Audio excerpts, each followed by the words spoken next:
DarkeStorme, high fantasy skirmish from Alternative Armies. That's alternative-armies.com. This is not a paid endorsement. It is an endorsement, just not a paid one. Used to be 15mm.co.uk because they have tons of 15mm miniatures, some of which you'll see today. They also have a bunch of fantasy, historical, and science fiction miniatures in 28mm as well, and some that kind of break the mold, kind of fit into both. They got some great little Halloween sci-fi ones like Cyber Witches. Oh, so good. Today's episode of A Fistful of Coins is going to be episode 2. It's a stealth mission. Our heroes are going to come in from the south, and just to remind you, that would be our hero Dante and his wizard. What's his wizard's name again? Eberhard, and his elf friend Orilla, his special friend.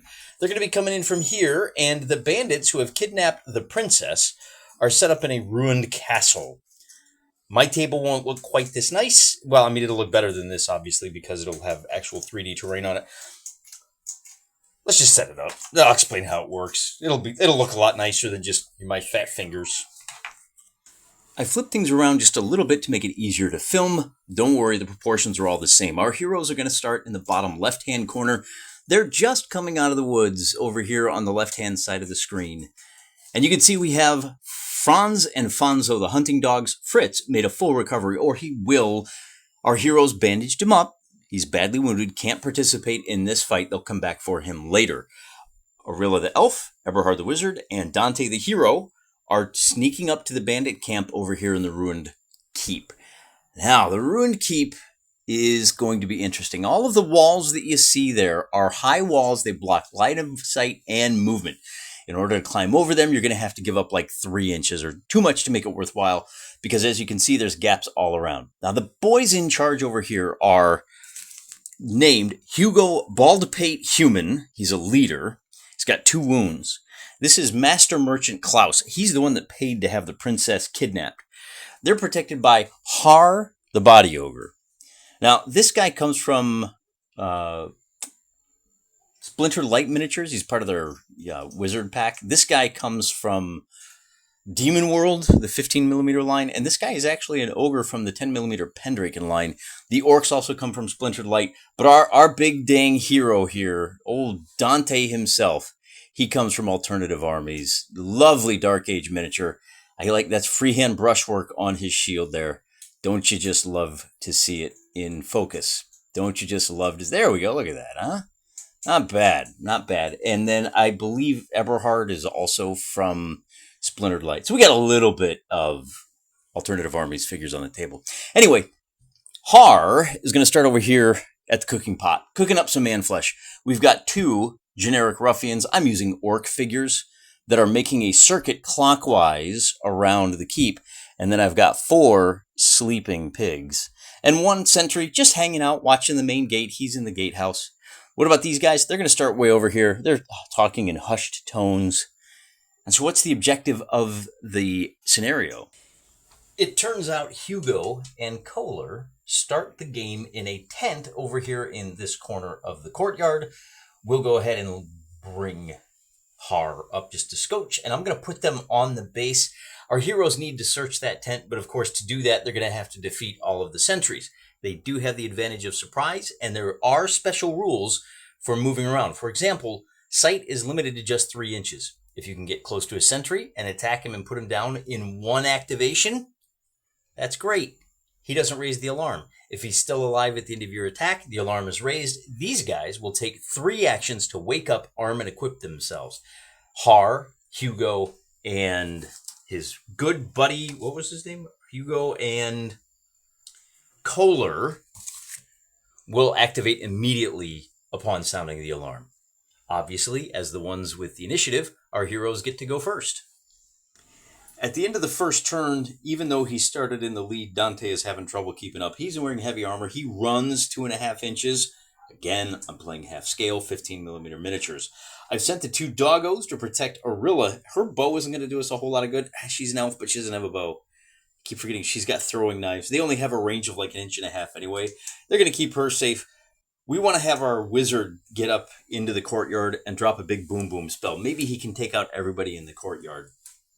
We are using the walls as cover. And as you can see, the orcs have already moved 2 inches. So where will they wind up at the end of their next turn? Well, there's 2 inches and there's 2 inches. So that's at the end of turn. And I did this a little backwards. So our guys are going to move pretty quick. Well, maybe not this guy. 1, 2.5.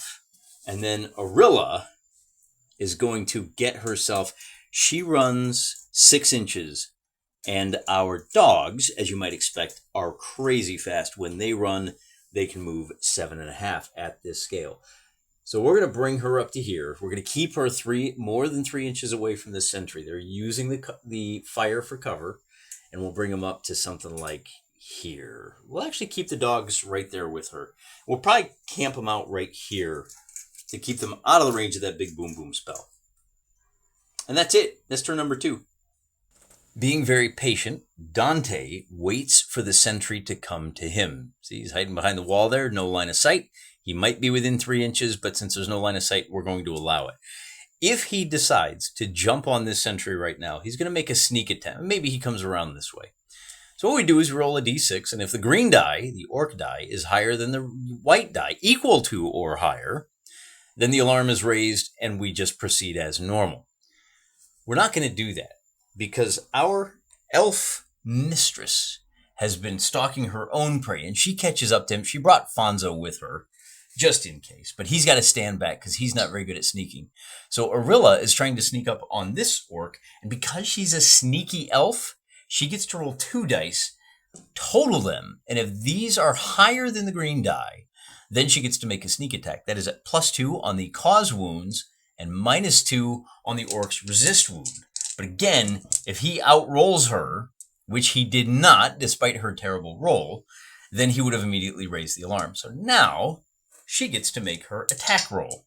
And remember that with her knife, her cause wound is normally an 8 up, but she has a +2 because of the sneaking. With a 10, she will be successful. And now the orc is going to resist. Normally the orc, with his flimsy armor, I think that's what they've got. The sentries have a resist wound of 8. He needs to roll a 10 or better. He fails, and she eliminates the first of the sentries. So the alarm is not raised. And now it's time for this sentry to move his 2 inches. Maybe we should have tucked him around there. Maybe he moves 2 inches to right here. And then I think we'll go ahead and give ourselves one more opportunity to sneak. But Dante's not nearly as good. Dante is trying to roll higher. On a tie score, the alarm is raised. And now Dante uses his second action to try to attack this orc. It's going to be a normal attack.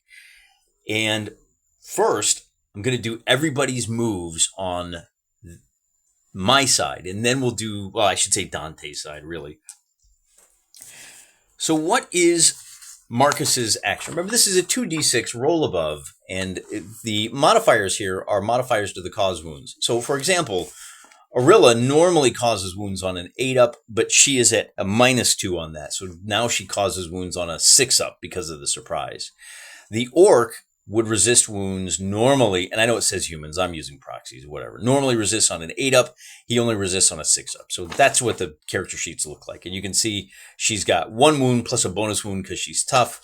And our boy, so our boy here, Marcus, he can only walk 1 inch. Remember half scale, right? So it's going to take him a while to get stuck in.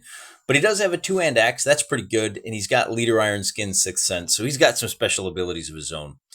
The orcs have acceptable, that's the ogre. The orcs have a buckler for defense. So even if he is successful in his attack, which we'll call that a 9, he will be. He causes wounds on an 8 or better. The orc resists wounds on, as I said, he needs an 8 or better to resist. He gets a 9, and he does. So that's going to end the action here. 1 action to move, 1 action to fight. Eberhard is going to use his first action to step to right here, and he's going to use his second action to cast the Fireball. Draw a straight line across the table. Everyone under that line has to resist wound. But we do have to check Does the spell backfire? On a 2, it backfires and hits our wizard. On a 3, it just fizzles. Since we rolled an 8, the spell goes off. And I'm going to roll 1, 2, 3, 4 times, and each one of these sleeping bandits has to resist magic. On a 9 or better, the first one does, the second one does not, the third one does not, and the fourth one does not. So these 3 sentries are taken off the table. We've already gotten rid of 4 of the 7. And there are morale rules for this game, but I'm not sure if we're going to be using them here. Let's just get through this first turn, and then we'll figure that out. We still have Fonzo and Fritz on the attack, and we're going to send them in. We're going to send Fonzo here. Fritz can move a total of 7.5 inches, so that is going to put him also in touch. They're both going to attack this sentry down here. We'll leave poor old Dante. He's on his own down there. Maybe he can finish off that orc and come take on this orc. We'll have to see. For now, because they have a movement speed of 5 inches, I think we're only going to get 1 attack. So we use 2 to move into contact, but we're not going to get an attack. Franz is going to make his attack, and with an 8, he causes wounds on an 8 or better. That forces a resist wounds on the part of the sleeping boy, who's going to fail. Now, he does have a buckler, but he hasn't used any actions to stand up yet. Let's just roll and see what happens. On a result of a 2, the buckler fails. So this sentry is now out of the picture as well. With 5 of the 7, and more to the point, 5 of the 10 figures off the table, do we need to make a morale check? Let's check the rules. It turns out it has nothing to do with proportions. It's all about events.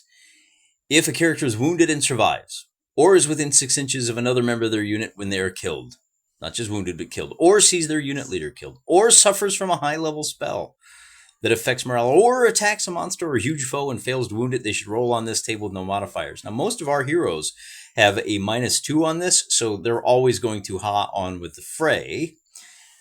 But I think we may have triggered this with Harr the Ogre seeing one of his buddies get pasted by the dogs. Does he need to roll? I don't know, maybe, I guess. With a 2, he's going to pass, so it doesn't really matter. The only other hero that we have left to act is going to be Arilla. And she's going to, well, and I don't know that we want to move her yet. Remember, with a visibility of only 6 inches, she can only fire 3 inches, and she's going to be set upon by the 2 leaders. That is a fight she can't hope to win. So instead, she's going to move 4 inches to there, and she can move a total of 6. We're going to bring her around here. We'll bring her kind of back up our wizard.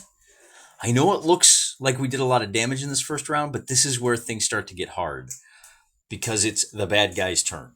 Hearing the sounds of a fray, this orc will run 4.5 inches to try and assist his comrade down here at the bottom of the table. His buddy is going to use, I think last time when you were stuck in combat at the start of the turn, I gave you 2 actions. This time I'm only going to do 1. If you're already in a melee, you just get to make 1 attack. And with a 4, this orc will fail. Now that applies both ways, so keep that in mind. Then the big ogre is going to rush over here and attack one of our dogs with his big old meat cleaver. And I think he might actually have an ability. He can attack both of these dogs because he has a big, big sword. He only causes wounds on a 6 or better, so Franz is okay, but Fonzo takes a hit. Fonzo has to resist wound on an 8 or better. He fails, and one of our dogs is going to get yelp and get knocked to the ground. I hope we have some better spells on hand. Then the last 2 figures to go are going to be Hugo and Klaus, and they have a movement of 4 and 4.5 inches each.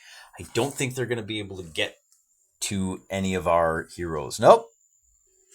The merchant will. He moves 4.5, and Mr. Baldpate will not. He's running over to try to bonk the wizard on the head. He doesn't have enough movement to do that.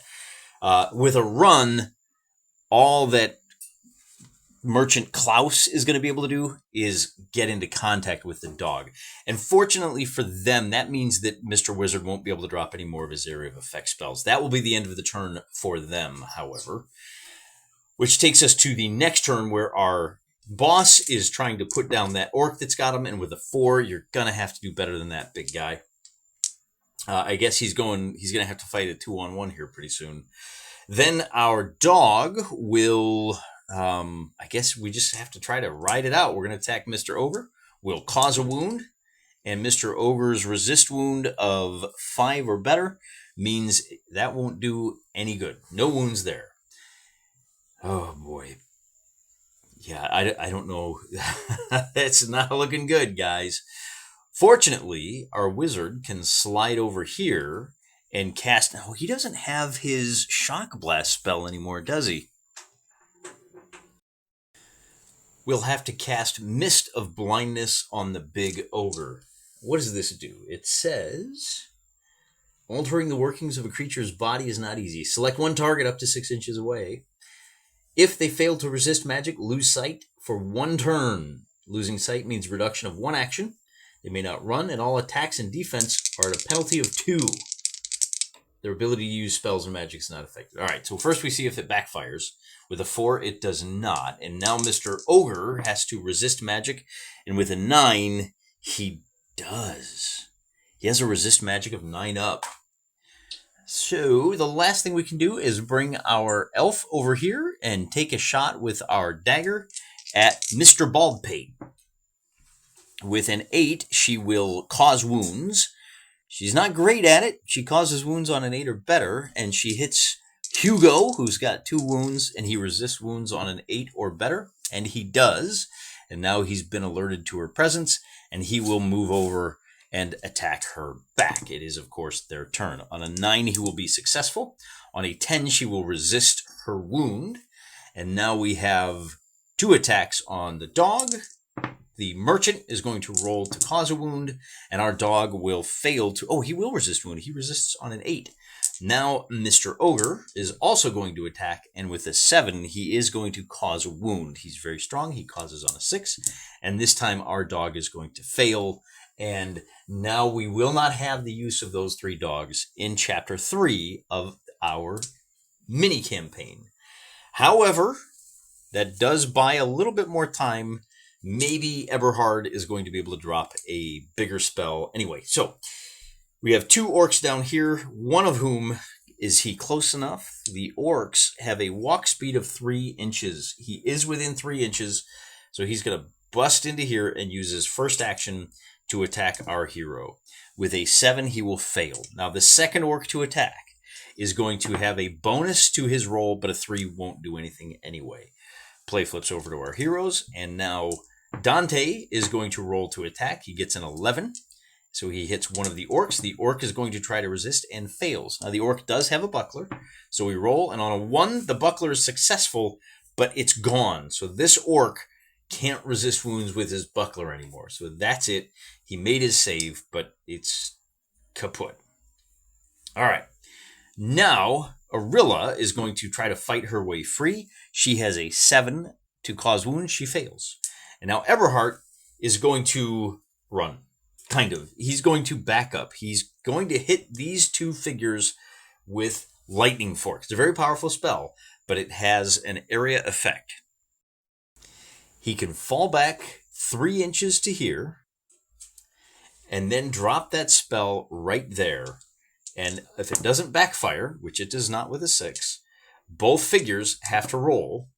The first, our merchant, will be successful, and the ogre will fail. Remember, he has a resist magic of 9 or better. He will take his first wound of the game, and he will have to make a morale check.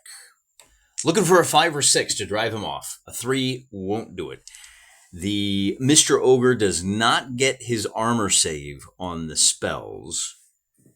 I hope I did that right. Oh, you know what? I was wrong. He actually has 4 wounds altogether. So we have 2 more chances to just chase him off. And then I think we did everybody. Yeah. All right.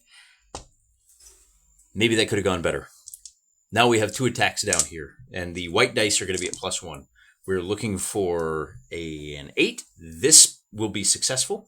The resist wounds of a 7 is a failure for Dante, but he does have armor. So with the result of a 4, it's successful. He's got great armor. The blow is turned aside, but the armor is now damaged and won't do him any good for the rest of the battle. On the next fight, that armor is going to have a quality of 3. Off in the back, we've got a 1v1 fight. Arilla is fighting for her life. An 11 will hurt her, and on a 5, she fails to resist. That is her first wound. Wait, she has flimsy armor, so she does have a chance. If she rolls a 1, no, it doesn't protect her. Then she has 1 wound remaining. These 2 guys get to go, and they have 2 issues. They're not very fast. Harr can run 3.5 inches. So hopefully he's out of range. So 3.5 inches brings him just a half an inch away. And then the human merchant will be able to come into base-to-base contact with our wizard. That is a run. He does not have sufficient movement left over to make an attack. So play kicks over to our heroes. Now Arilla is going to counter. She fails to hit. Our wizard, he's going to have to fight in melee. He's just not good at this. He gets a 6. He doesn't cause wounds. And Dante, come on, Dante. You've done nothing all day. Yep, that's it for our good guys. Once again, the white dice are at +1. They normally hit on an 8. Now they hit on a 7. He takes a second hit, tries to resist that wound, and with an 11, he's fine. Mr. Ogre runs up, and we're going to have 2 attacks. The green is for the Ogre. Mr. Ogre will miss. He causes wounds on a 6 or better. The Merchant Klaus causes wounds on a 9. He's even worse. Look at that. He fights like a Arilla.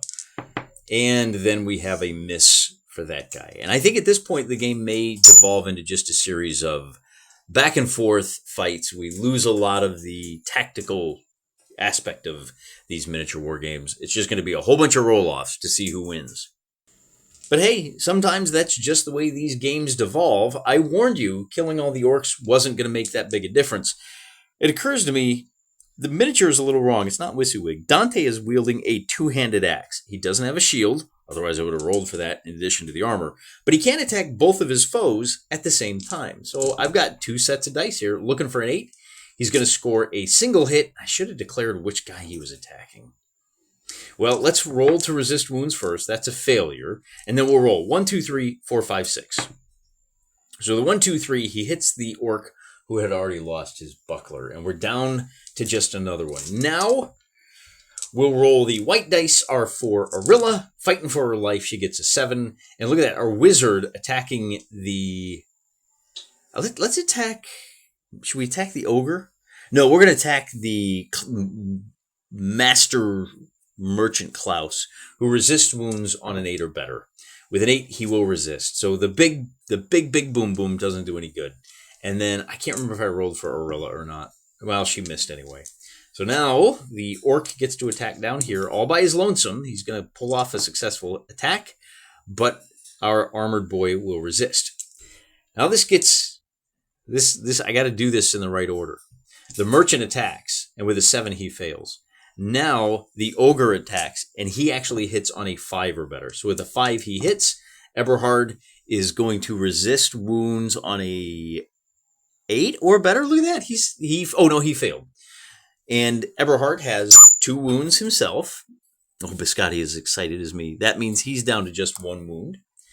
And then Mr. Baldpate is going to attack. He causes wounds on a 9. He's not great either. So he misses. This fight might be a little more fair than I expected up here with Arilla. Now Dante gets to go. Just 1 attack this time. A 7 will be a failure. Our wizard is going to... I should look and see if he has any melee skills. Maybe he has a teleport. He can get out of trouble. So he fails, and then Arilla is going to roll a 6 and fail as well. Working our way back to the front. The Hugo will fail. Our merchant will succeed.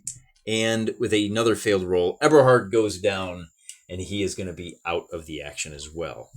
Then we have this last orc who rolls a 7, and that's a failure. Dante says, well, I'll take you on. Dante hits the orc. The orc fails his resist, and on a buckler check, the orc goes down. So it's just Dante and Arilla versus the 3 heroes. Arilla makes her check. She gets a 10 to hit. Mr. Baldpate rolls a 6 and fails. His armor is also flimsy, so anything but a 1, and he's out of the fight. All right, that was his second wound. Maybe there's some hope for us after all, but not a lot because Mr. Ogre and Mr. Master Merchant, we got 4 wounds over here. We're going to have to get Orilla down as quick as possible. They are both close enough to walk and make their attack. So the green is for the Ogre. They both miss. Come on back up. She can move 6 inches to here. And then our hero is going to fight. And he gets an 8, which will cause a wound on the Ogre unless the Ogre successfully resists on a 5 or better. And wouldn't you know it, with an 8, he succeeded. Okay, so now our Merchant will attack first. And with a 9, he's successful. Dante is going to resist wound with an 8. He's successful. And now our Ogre attacks at a +1. Basically, that's the difference between success and failure. He causes wounds on a 6 or better. It's actually a 5 or better because of the assist. And now Dante has to roll to resist. With a 5, he fails. And he doesn't have any armor. So that will be the first of his wounds. He only has 1 wound left. But he does get to attack.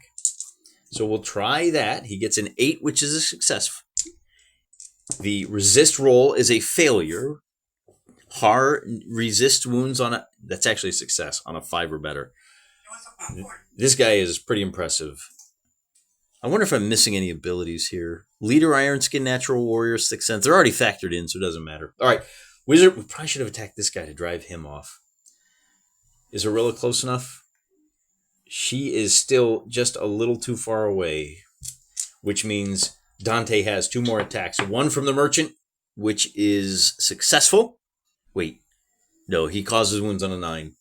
And 1 from the big boy, that will be successful. Our resist is also successful.